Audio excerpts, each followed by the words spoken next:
اتحادی حکومت grand political dialogue کے لیے تیار، عمران کو مذاکرات کی پیشکش، نظروں کا دھوکہ، انصار عباسی کا تجزیہ۔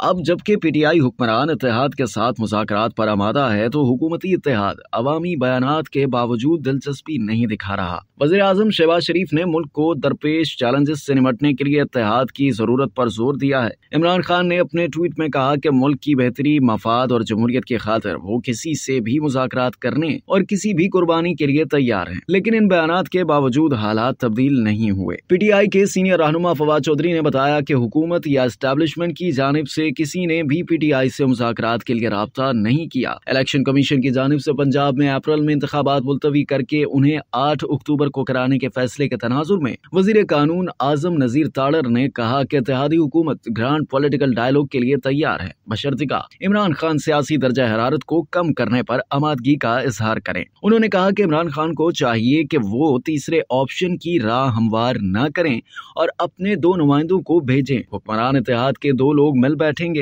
اور معاملات پر بات کریں گے۔ ایک طرف عمران خان کے خلاف مقدمہ درج کرانے کا سلسلہ بڑھ رہا ہے تو دوسری طرف پی ٹی آئی والے مشتعل ہو چکے ہیں اور پارٹی کے حامی پولیس والوں اور قانون نافذ کرنے والے دیگر اداروں کے اہلکاروں پر پیٹرول بم اور پتھر پھینک رہے ہیں۔ گزشتہ چند برسوں کے دوران ملک میں سیاست میں نفرت اور دشمنی بڑھ چکی ہے، لیکن اب یہ پرتشدد ہوتی جا رہی ہے۔ ایسے خطرناک رجحانات کے حوالے سے خیال کیا جاتا ہے کہ یہ صرف دونوں فریقین کے درمیان مذاکرات سے ہی دور ہو سکتے ہیں، تاہم ایسا نہیں ہو رہا۔ پہلے عمران خان اپنے مخالفین سے مذاکرات سے انکار کر رہے تھے، ان کے دور میں وہ ایک مرتبہ بھی اپوزیشن والوں کے ساتھ نہیں بیٹھے۔ عمران خان کے رویے پر اس وقت تنقید ہو رہی تھی، لیکن اب شہباز شریف کی زیر قیادت پی ڈی ایم کے رہنما پی ٹی آئی کے چیئرمین سے بات کے لیے تیار نہیں۔ حال ہی میں آصف علی زرداری نے بیان دیتے ہوئے کہا تھا کہ سیاستدانوں اور جماعتوں کے درمیان مذاکرات ہو سکتے ہیں۔ انہوں نے کہا کہ عمران خان سیاستدان نہیں۔ نواز شریف نے کہا کہ وہ جانتے تھے کہ عمران خان فراڈ ہے، لیکن انہیں یہ معلوم نہیں تھا کہ وہ دہشت گرد بھی ہیں۔ انہوں نے کہا کہ میں نے پاکستان کی سیاست میں ان کے جیسا فراڈ اور دہشت گرد پہلے کبھی نہیں دیکھا۔ حکمران اتحاد کی سینئر ترین قیادت کی جانب سے ایسے بیانات شہباز شریف کے سینٹ میں دیے گئے تازہ ترین بیان سے متضاد ہیں۔